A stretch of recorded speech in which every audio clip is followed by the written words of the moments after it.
So, yeah. Ganito lang. Okay, so pagdating galing sa trabaho, mag-skincare tayo. Kahit minsan, hindi ko na perfecto, hindi ko nagagawa to.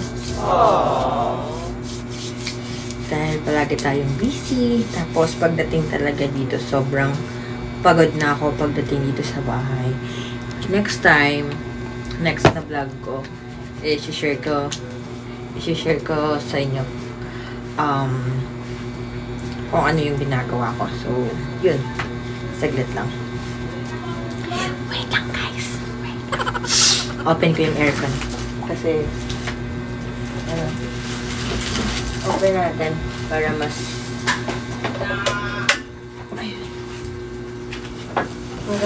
feel ko yung pag ko.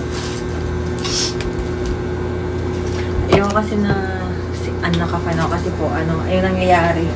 E di, baga? Ano nangyayari?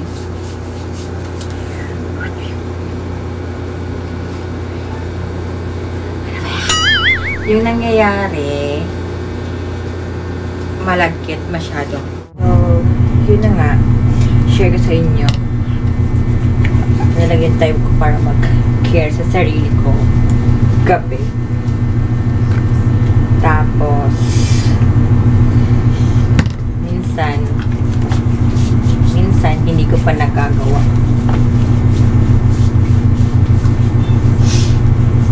Ito talaga. Diba? So, umaga hindi ako nakakapag-lotion. Wala ganun. Wala talaga. Tapos, hindi pa pantay yung mga color. Yung balat ko, hindi pa yan pantay. Maitim. Eto, hindi ito naiinitan. Grabe.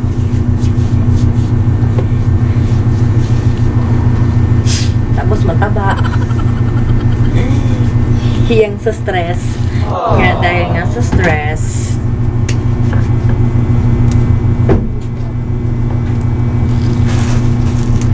nauna ko yung skin ko para pag nilabigan ng aircon, bongga, sarap sa pakiramdam. Syempre yung tindahan ni Ate Maren ay share ko sa inyo, ayan, tindahan ko, para sa inyo. Yung tindahan ko sa kalsada, tapos malikabok talaga yung lagi. Lagi nangangati yung ilong ko. So sobrang may pa-skincare ka pa, ha? Hindi na ako nag-care sa sarili ko, guys. Wala na talagang pag-care yan, babaeng na to. Kapag nakaluwag-luwag na ako, babalik ako sa mga skincare routine ko. Ngayon kasi, ang dami kong mga binayaran. Ang dami as in dami. Kahit next year, madami pa rin akong bayarin. Grabe talaga. Grabe me. Pero okay lang. Lahat naman ang binabayaran ko ngayon ay worth it po. Bandang huli is makakatulong sa akin. Grabe. So,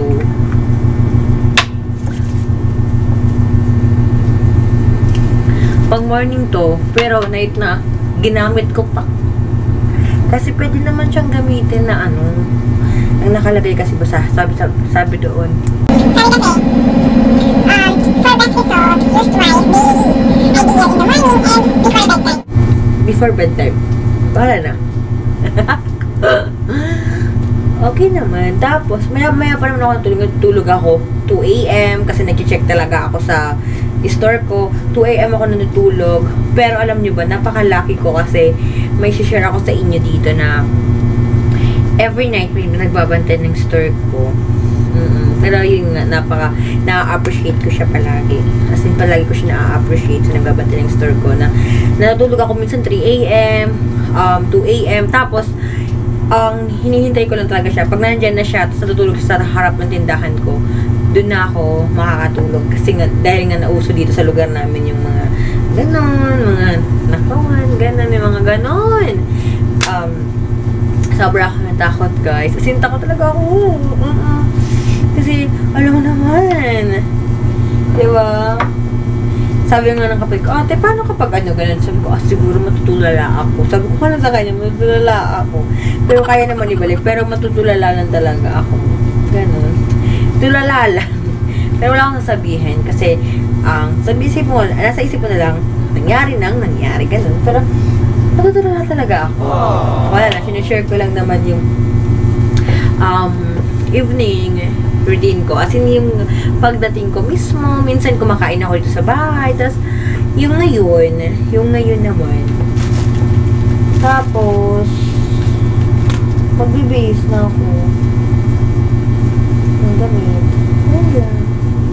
Simple lang naman. So, ito yung dadamit ko, guys. Susuot ko, hindi dadamitin. Ito yung isusuot ko. Ayan. Kasi, komportable na siya. Komportable ako pag mga ganito yung isusuot ko po. Yan. Yan. Komportable ako pag mga, ito na yung mga suotan. Yan naman. Yan. Tapos, baba mo lang to kasi may ano na yan. Hindi na palaging mempikita ka. Ganon. Wow! Yan.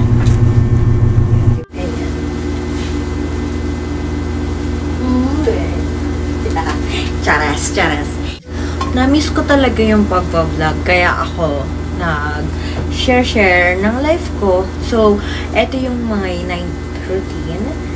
May night routine ka? So, hindi ko na rin kayo sinama sa tanggalin natin yung filter para ano, kasi may filter ako guys. Ayan. So, eto yung mukha pag walang filter. Kasi naka-filter ako para hindi alta. Pero, haggard talaga. Puti-puti yung mukha ko. Kasi po, haggard ka talaga, mi. Kahit anong gawin mo, haggard ka talaga. Ang haggard ko.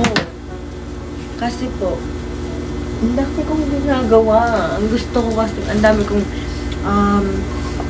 ginagawang busy. Ang dami kong gustong i-open na business. Tapos, hindi kinakaya kasi yung tao ko lang, yung family ko guys, kailangan talaga magbilang ng tao, tapos ang dami mong gustong negosyo, tapos kailangan mo talagang dumating sa point na mag-hire ka talaga ng tao para sa business mo, diba? Pero feeling ko naman, kaya ko naman, kasi yung kapatid ko yung tatrabaho sa akin, pinapasahod ko naman, tsaka yung asawa niya po, magkahati lang sila dun sa sahod nila, tapos yung nag-work naman sa food corner ko guys, sa Marin Food Corner lang ngayon yun. Ano naman siya, pag depende sa ano namin, sa bentahan, ganun. Tapos, yun na nga lang, share ko na lang muna yun sa inyo. Yun na muna yung share ko sa business ko guys. Next na lang, pag-iisipan ko naman muna, mag-iisip-isip na lang muna ako. Dahil mo iniisip. Totoo. Ang dami mo iniisip. Kasi nga, mahilig ako mag-advance. Advance ako mag-isip. A few moments later. Ayan nga, malamig na sa loob. Nakaka-fresh na kahit pa paano. Okay. So, may binili pala akong sapatos, guys. Share ko lang nga. Gusto ko lang kahit pa paano yung kahit nag-hirap ka, hindi. Kahit nag-ano ka, yung what we call that, na busy ka, meron ka din dapat regalo sa sarili mo. Kahit murahin na ng sapatos. Ganon. So, ito yung sapatos ko. Gamitin ko ito pag-travel. Mag-travel kasi ako. Mag-isa ulit. Mas gusto ko nakasapatos ako kasi may mga transit ako guys. Tapos sa transit is linigid daw talaga ako nun sobra ng bonggang-bongga. Kaya, yung binili kong sapatos, yung makapal yung, ano talaga sa loob, yung foam. Para hindi ako lamigin. Lamigin kasi ako,